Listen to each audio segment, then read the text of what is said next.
Welcome to this service of worship at the Unitarian Universalist Church of Tucson.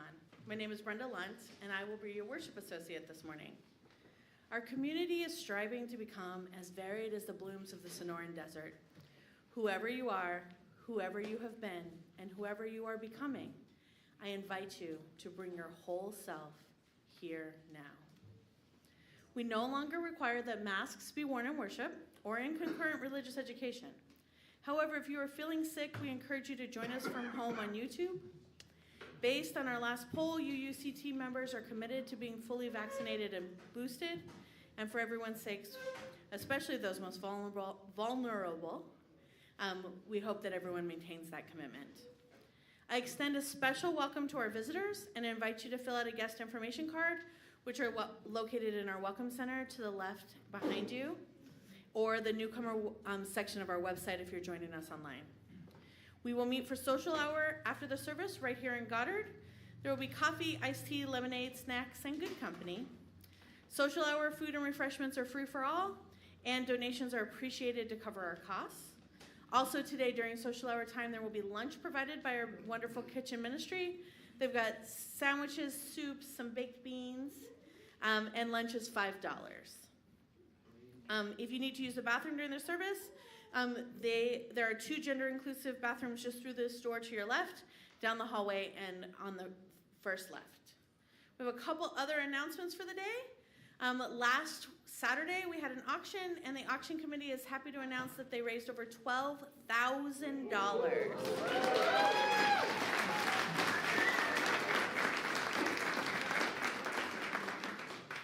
Thanks especially to our auction chair and all the volunteers that helped make that event a huge success, as well as all of you who donated items or services. There will be a forum today after church to discuss the congregation's financial goals with the finance committee and the board. This event happens at noon in Servetus, so if you're new, Servetus is out through the courtyard and on your left. Additionally, we have a game night coming up this Friday. We're trying to find ways for us to connect with each other and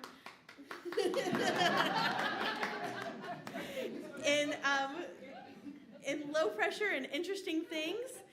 So Brad Weeks is hosting a game night here also in the Servetus room. It's from 6 to 8 on Friday night. If you want to pitch in to order pizza, you can join us at 5:15. We'll bring games. You can bring games. It should be a really good time. Anybody's welcome. Friends, your gaming friends who've never been to church, but you just want to bring on a Friday night, bring them all. We would love to see them. If we outgrow Servetus, we'll move. We have keys. So that is all I have for now. We're going to listen to our beautiful prelude.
Thank you, Danielle, as always.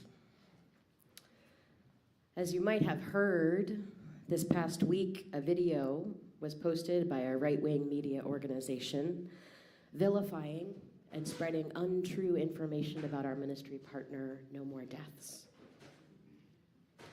Following the posting of that video, your church staff and volunteers from No More Deaths received many, many angry, accusatory, and hate-filled messages. And I have to admit that as the person who received some of those messages, I felt some anger too, and some grief, and some weariness. I was really, really sad, and really, really tired. And when I expressed those things out into the world, what I got back was so simple and so huge. I got back love and support and care. This is why I am a Unitarian Universalist. Because we know that love is stronger than hate. We don't go tit for tat, we don't go hate for hate, we don't retaliate. We have made the bold choice to say that love is not only one of our values, but love is the center of our values. Any expression of our faith cannot exist without love. So let us bring love here this morning, and let us bring resilience here this morning, and let us bring joy here this morning, because what our world needs is people who side with love every day and all days. Come, let us worship together.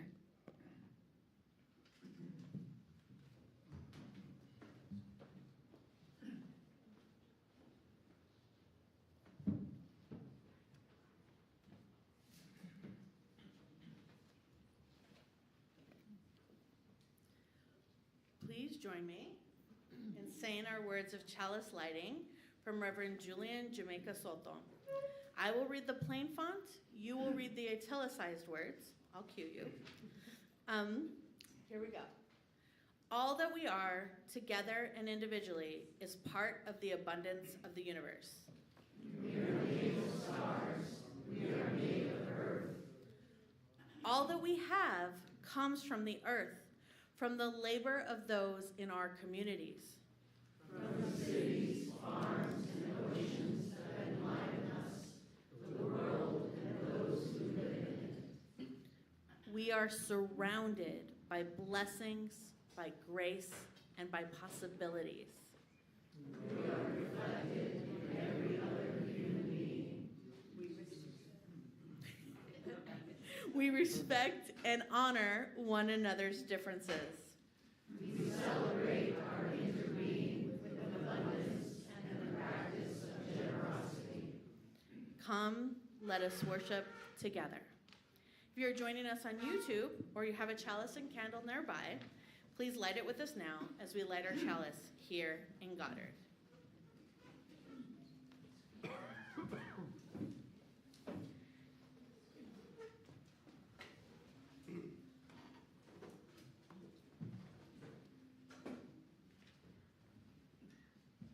Good morning. Oh, are we on? No. So, number 4. Normally it's number 3, which is, thank you. Okay, now we're on. So our dear friend Brian has a cold, and he's asked several of us to lead the hymns this morning. So I'm leading the first one, which is number 1000 in the teal hymnal, Morning Has Come. Please rise if you're able and join in singing. Come.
Wendy. So this last year, we all know that running our church and our congregation takes a lot of people to help with it. We do a lot of things. And this last year, we asked somebody to come and help us. And today we have, oh, we don't have a microphone.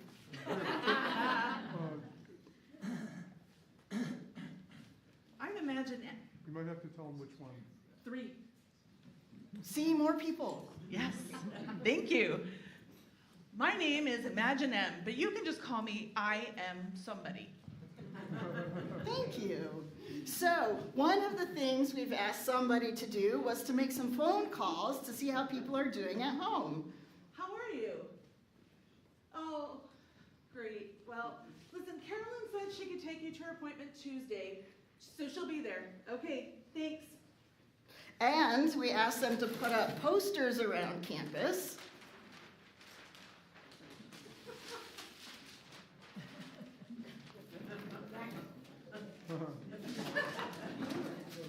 And we asked her to help fix the Wi-Fi.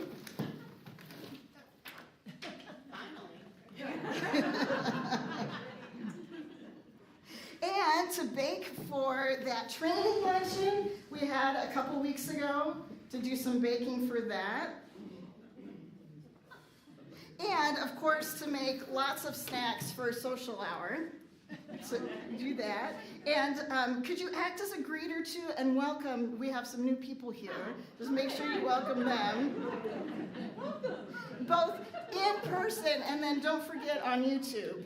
We have folks out there on YouTube that we need to be welcoming for. Mm-hmm. And then we've painted stuff. We painted the fascia and the bricks out front and some of our doors. Okay, you've got that. And then we've had a resurgence in our newsletter. So take some notes and then, send all that stuff out to the newsletter so we can make sure we communicate with everybody. Got that. Okay. And then, oh my gosh, we started OWL again. So we need somebody to teach OWL for us. So there's the curriculum book. Take that and read it, all of it, front to back, top to bottom. And we had moved over here, right? And we had somebody come and hang up all of our equipment. So could you just,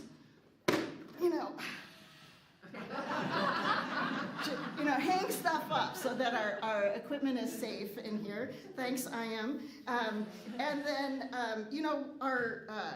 we have voicemail over there, and we're not quite sure how to get the voicemails answered. Oh, is that your phone?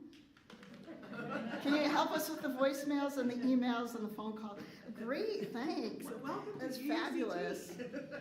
And then we have all the gardening and the yard work to do. So here's some gloves so you don't get hurt with the. I just need one. Just one, okay. You got the one glove. And then, that auction we just had. Will you, the auction and the rummage sale, and how much did we actually make? Will you update the sign over there? How much we made on the auction? What, 25 cents? That's not right. This is more right, because we are all in. And then, we take a collection every week. Will you collect my big bucks in the collection basket? There you go. Oh, and there's one more thing. Will you facilitate discussion groups and sing or speak at a worship service or with the choir? Will you recruit people for the membership team and the pop-up parties that we have next week? And there's a whole bunch of other stuff. Can you do that? Sure. It's kind of a lot. I'm running out of hands. Well, maybe we need more people, Wendy. We need somebody else to come in and help. And it's funny because every meeting I'm in, we have such a wealth of ideas and people are saying, let's do this. And I say, we need somebody to run it. So, to keep our church running, Can anybody find us somebody to help?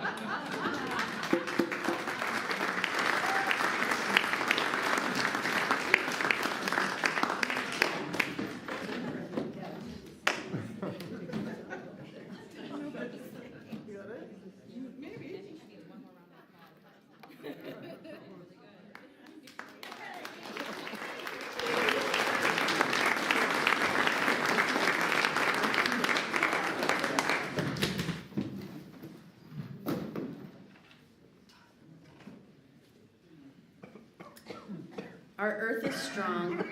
It can hold our pain and our joy, our love and our anger. Our shared bowl, which we use for joys and sorrows each week, is strong enough to hold the big rocks, which represent our collective celebrations and mournings. But it also holds smaller stones that will be added to signify our individual joys and sorrows. Let us remember now those desert people who came first in this place. We honor the Hohokam, the Yavapai, the Tono Otham, the Yaqui, and other peoples who no longer exist as tribal entities here in Arizona.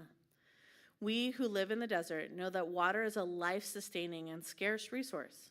Let's remember those who are walking through our desert right now without sufficient access to water. We also bring to mind those who are seeking to assure greater access to water in the desert. We pour water from a plastic jug similar to those used by our ministry partner, No More Deaths. If you have a joy or sorrow to share today, I invite you to go to menti.com and put in the code 64156529. If you are here in person, I additionally invite you to come up to the table and create ripples of hope by putting a stone in the water to symbolize your joy or sorrow. Please form a line down the middle and return to your seat utilizing the outside aisles.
read our mentee responses before our prayer. Words for prayer this morning.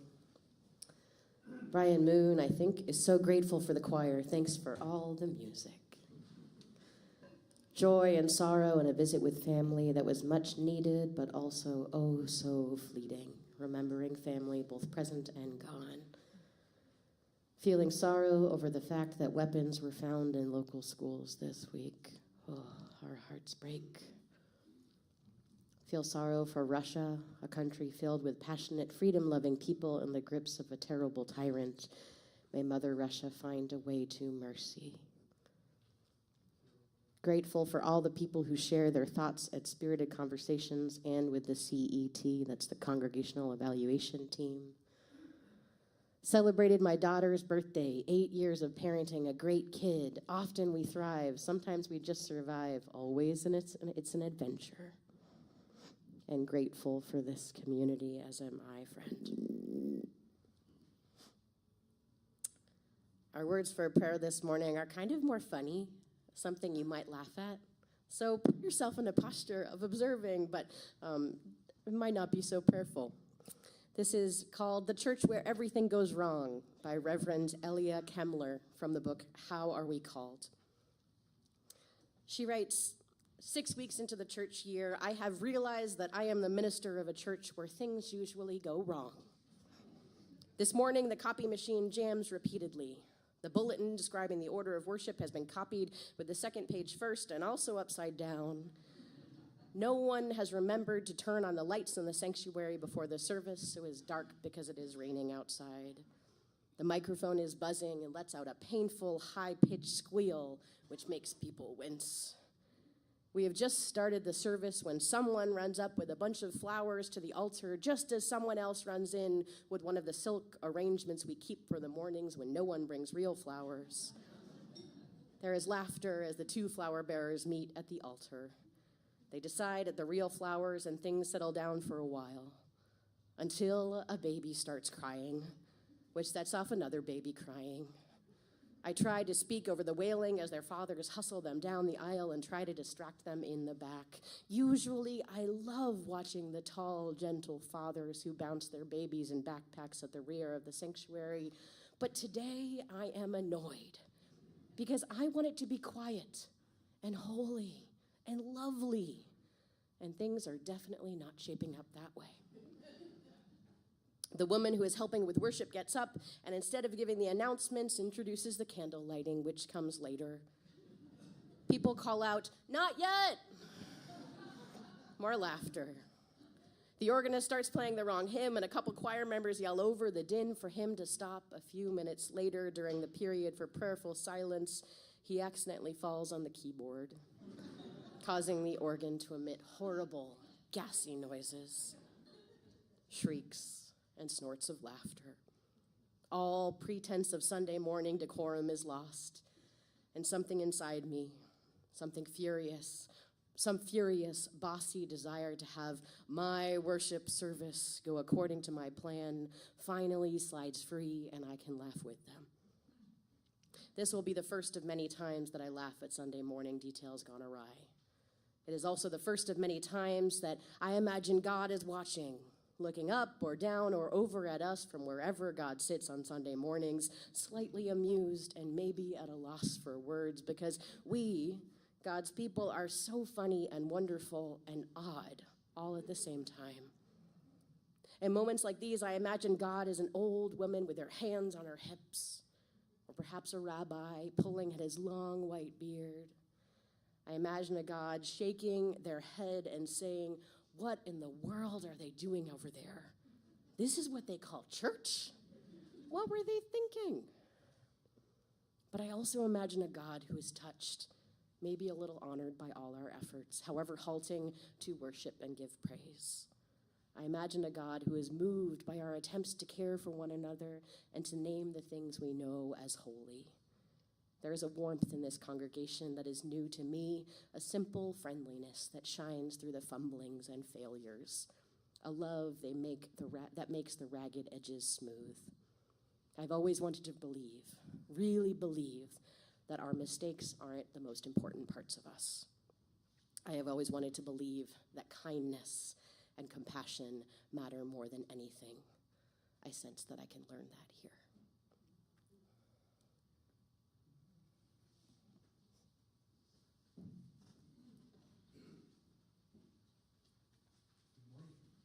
So our next hymn is going to be a call and response. So if you want to join me on the melody, I'm going to be doing the call, and if you want to join on the response, that's your choice as well. The choir is going to be doing the response as well, right? And the words are going to be up on the screen. And yeah, that's the first note. Keep your heart wide open. Though the waves wanna push you around. You gotta keep your heart wide open. Till your faith brings you back to solid ground. You gotta keep your heart wide open. Though the waves wanna push you around. You gotta keep your heart wide open. Till your faith brings you back to solid ground.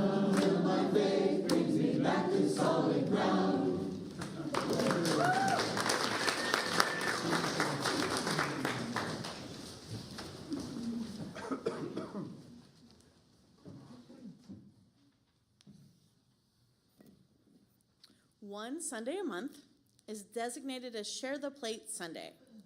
On that Sunday, we give half of the non-pledge collection to a community organization whose mission we support. Generosity is a spiritual practice, and Share the Plate is an expression of our mission.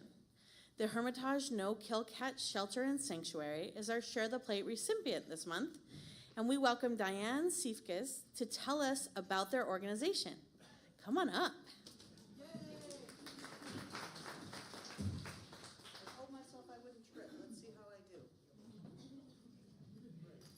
Thank you. Good morning. My name is Diane. I am the Development and Communications Coordinator with the Hermitage No-Kill Cat Shelter and Sanctuary, your neighbor, directionally challenged that way. In case you don't know, we take care of cats. We were founded in 1965 by Sister Seraphim, who was a Russian Orthodox nun. We actually moved into this current location in 1969. I don't have a lot of time. I could talk for days, trust me, but I would invite you all, first of all, to come visit us. We're open Tuesday through Saturday, 10 to 5. If I'm in the building, I hope you will ask for me, Diane. I'd love to give you a tour. I do want to say thank you. Gandhi said something, I always get his quote wrong, but he said, you can judge a nation by how they treat their animals. And I have come to believe very firmly Tucson is a great place for animals. We have a lovely, supportive donor network. We have a wonderful public, and now I would like to say we have a lovely church that also stands with us in our care for our little felines. Please do come, visit us, and let me say thank you in person to each of you. Thank you.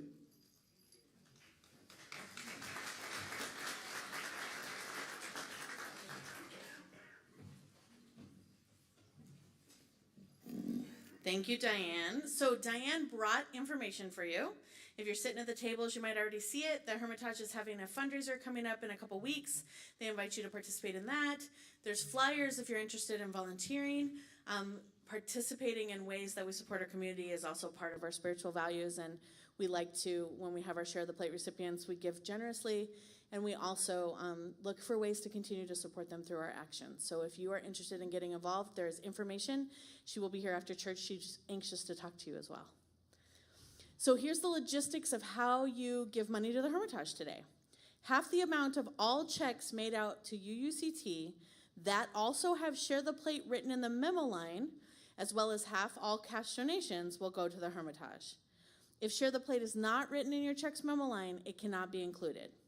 If you're joining us virtually, you can send a check to the church office with Share the Plate in the memo line, or you can give online at uuctucson.org/donate, and you want to choose the option, the line item, Share the Plate, so we know that that's how you intend for that donation to be used. This church is supported by the voluntary generosity of all who join with us. The offering will now be given and received in grateful appreciation of our shared hopes and values. The ushers will now come around to receive your donations.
Our reading today is excerpt from Stewards of Hope by Reverend Dr. Rebecca Savage. She writes, "A few summers ago, a member of our congregation drafted architectural plans for a free little library.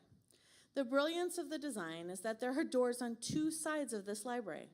One side is for adults and one side is just for kids' books. With the help of many volunteers, including the congregation's youth, two free little libraries were built and installed, one near the main entrance and one near a walking trail at the edge of the property. They've been chugging along by themselves, people keeping them stocked and utilized. Those libraries are a beautiful, self-sustaining phenomenon, a gift to the community. And then, a generous congregant asked to be the steward of the free little libraries. He realized that with a little love and regular attention, the little free libraries could be even better, and was moved towards deeper ownership. This is the beauty and sparkle of spiritual communities. We dance together in the gentle unfolding of how we strive to be together. Needs arrived, and beloveds appear to ask, how can I help? There is no fixed timeline, just the spiritual practices of generosity and stewardship."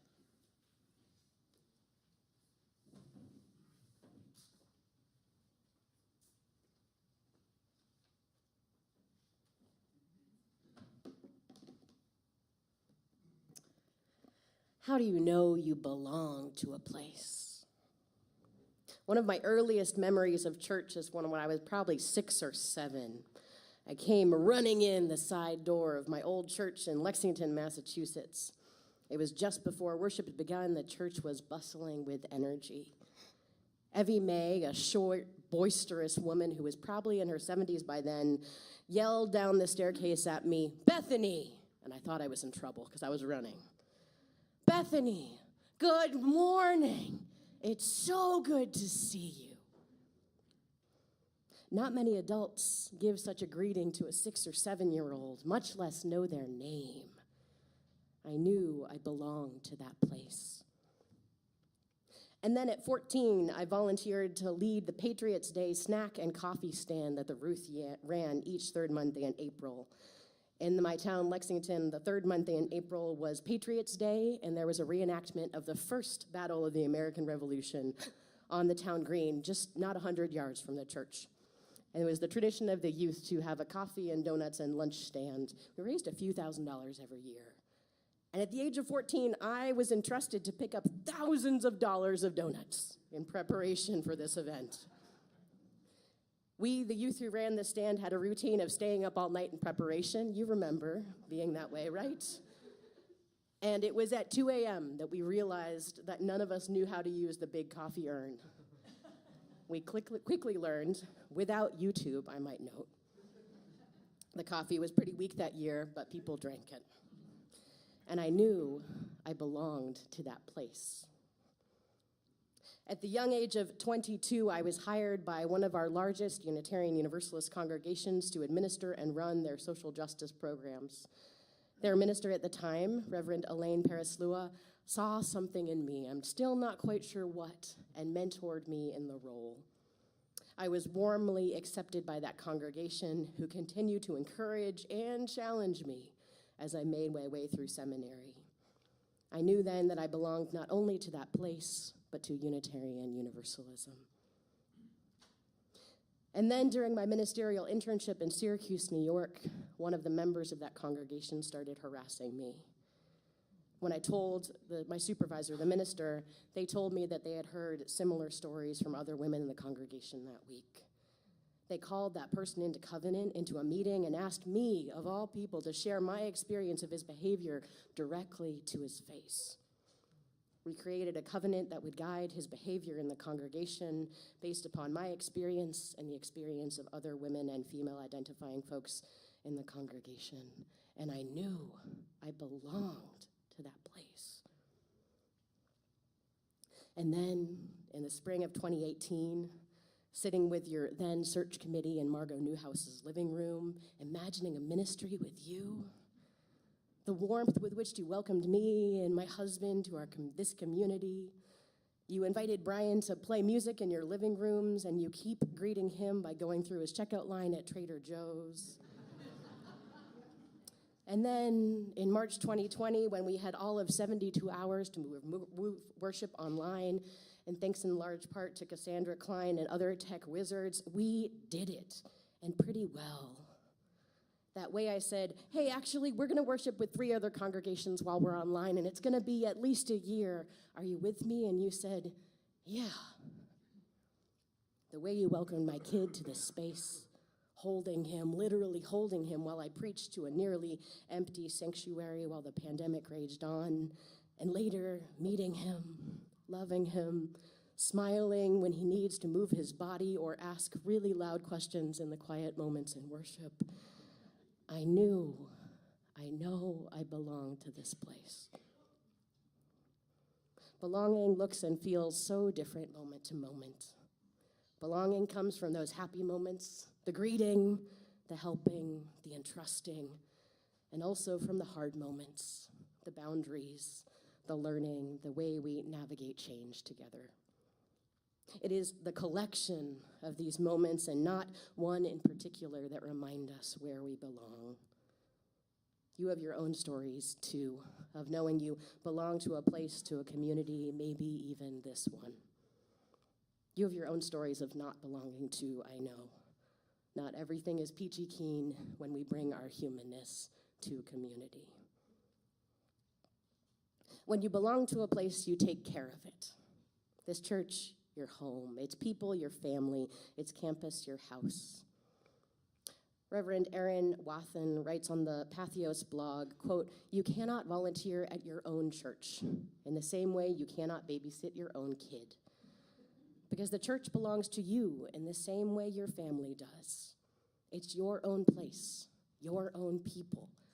So of course you help take care of it.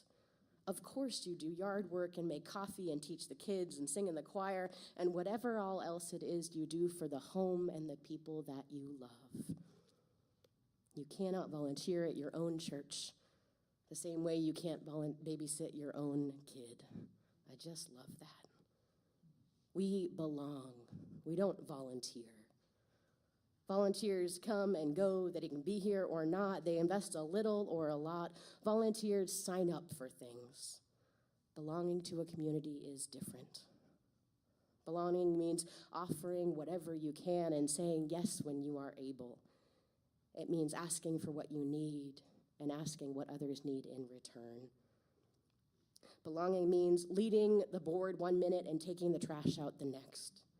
It means taking care of that little free library or the kitchen or the altar or the grounds and making that thing your ministry. And I will asterisk here that our little free library could use a steward. So if you are so inclined, it's right out here. We do because we belong, and when we belong, we also give. This Sunday begins our month-long stewardship campaign, which is our annual campaign to collect your pledges, your promises of what you will be able to give to financially support UUCT in the coming church year, 24-25. And our goal for this year's stewardship campaign is to get 100% participation from our members. Part of belonging to an institution is supporting the institution financially. We are asking for your pledge this year because we want to know you are all in for UUCT. To help us create more belonging this year through our stewardship campaign, members are hosting pledge parties, which you can sign up for on the whiteboard to your left. These will be opportunities to connect in small groups with members of the congregation and create belonging beyond Sunday morning. You can see Carolyn Saunders if you'd like to host a pledge party. We're still looking for a few more people to host, just 6 or 8 people. It could be a game, could be appetizers, could be a walk in the woods. It's up to you. You can wait until your pledge party to submit your pledge, or you could submit your pledge today. We have pledge forms at the usher's table in the back, and Carolyn Saunders, there's a box there as well. We'd be happy to collect your pledges. Or you could submit online at the link on this slide, and we have a QR code this year. This is where you say, ooh, ah. Thank you, thank you. And just to give you some context, pledges in this congregation range from $5 a month to over $1,500 a month. It's a big range, and it's all generous. Your pledges support 63% of our expenses. We could not do what we do without your generosity. Many of your leadership have submitted their pledges already, and we are starting this campaign with $80,810 from 15 of our leaders from the board, finance committee, and stewardship team. It's pretty good.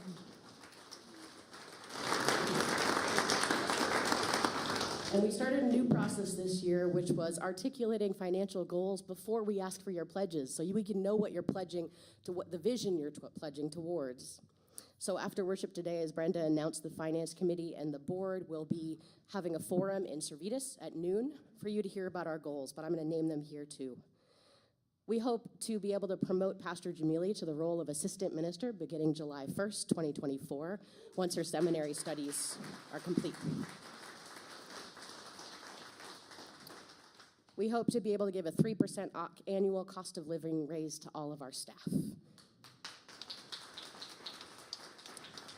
We hope to pay our fair share to the Unitarian Universalist Association. That is over $25,000.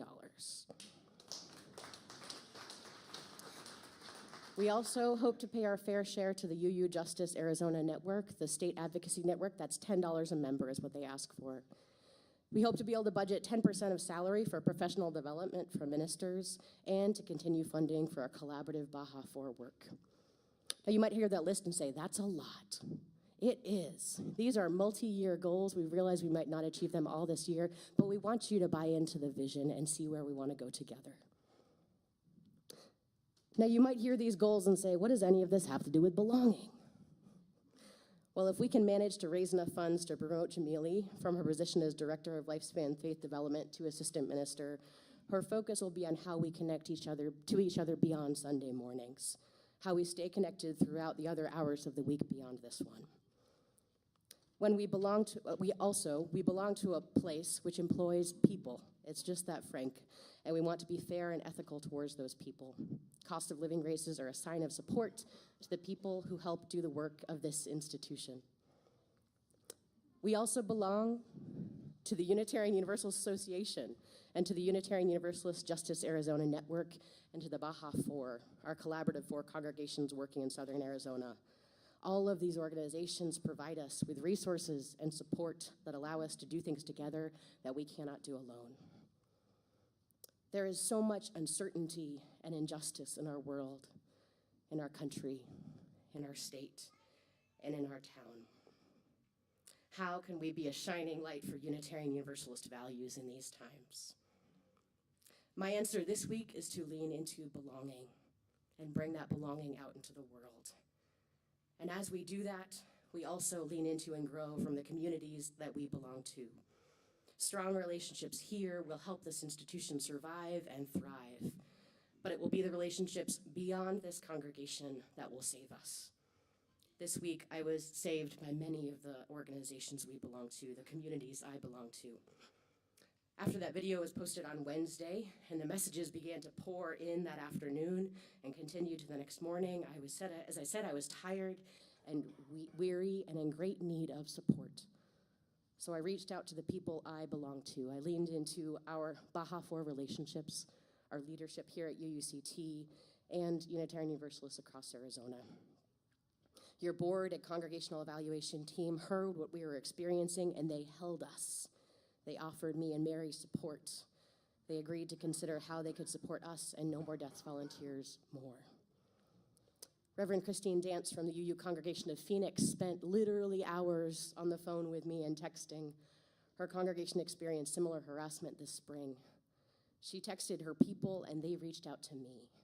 She asked me what I had to do that day and said, don't do more than that. And she bought dinner for me and my family on Thursday night. Reverend Tina Squire from Sky Island UU and our own Pastor Jamili asked what they could do, and when I asked them, they said yes without hesitation. And Reverend Matthew Funk Crary, the colleague who lives closest to me, came by my home. He offered support from our sibling congregation in Tucson, but more importantly to me, at least in that moment, he brought me coffee and chocolate. And we talked in my driveway for an hour. I'm sending you off today with an invitation to feel belonging and also to spread this belonging beyond these walls. I'm sending you off with 2 chocolates. The first chocolate is for you, to remind you that you belong here. And by that I mean all of who you are is welcome here. And we need you. We need your inspiration, your involvement, and your investment. You matter to us. You belong here. That second chocolate is not for you. It is for somebody else. You decide who to give it to. That second chocolate is to remind you that we practice belonging here so that we can bring more love, more acceptance, more justice out into the world. That second chocolate is for you to bring the love you find out here somewhere else, because hatred and discrimination and injustice are running rampant in our world. And people of faith are leading some of those campaigns. We cannot let the radical religious right have the monopoly on faith. We too are people of faith, and we believe that love is stronger than hate. So bring that second chocolate into your week and share it with someone who is either in need of love or maybe displaying that love that you want to emulate. Maybe you'll say, thank you, here's a chocolate. Or maybe you'll say, hey, I see you.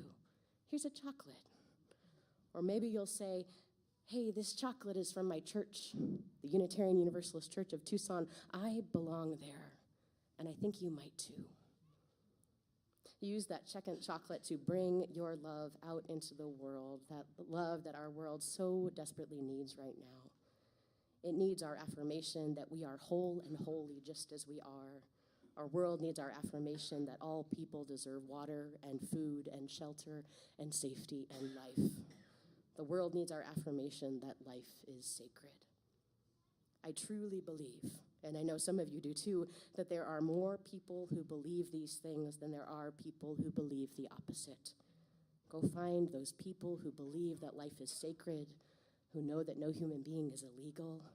Go find the people who believe that love is stronger than hate, and offer them a chocolate from your church as a gesture of love.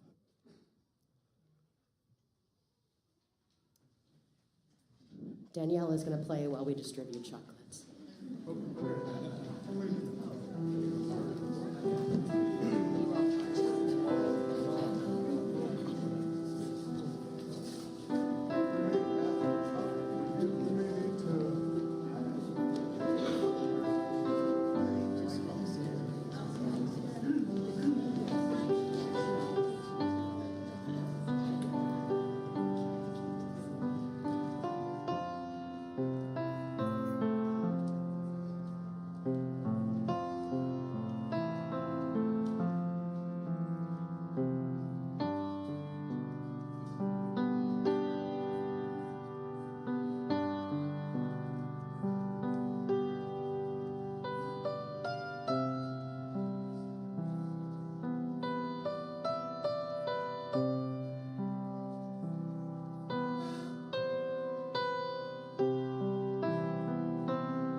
All right.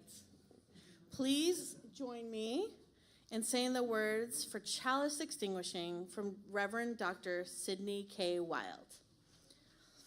In this community, we give and we receive. May we go forth now to share the bounty of our love.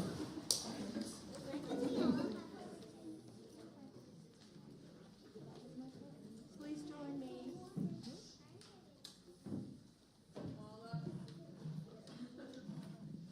Please rise as you are willing and able and join me in singing We Shall Be Known by the Company We Keep. Most of you know this song.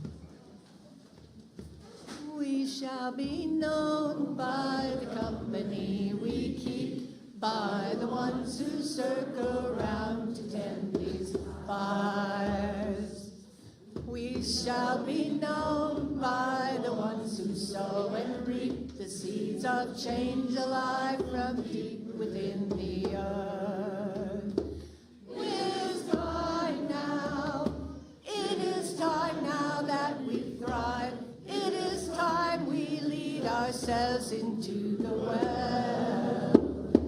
It is time now, and what a time to be alive. In this great turning we shall learn to lead in love. In this great turning we shall learn to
Bye.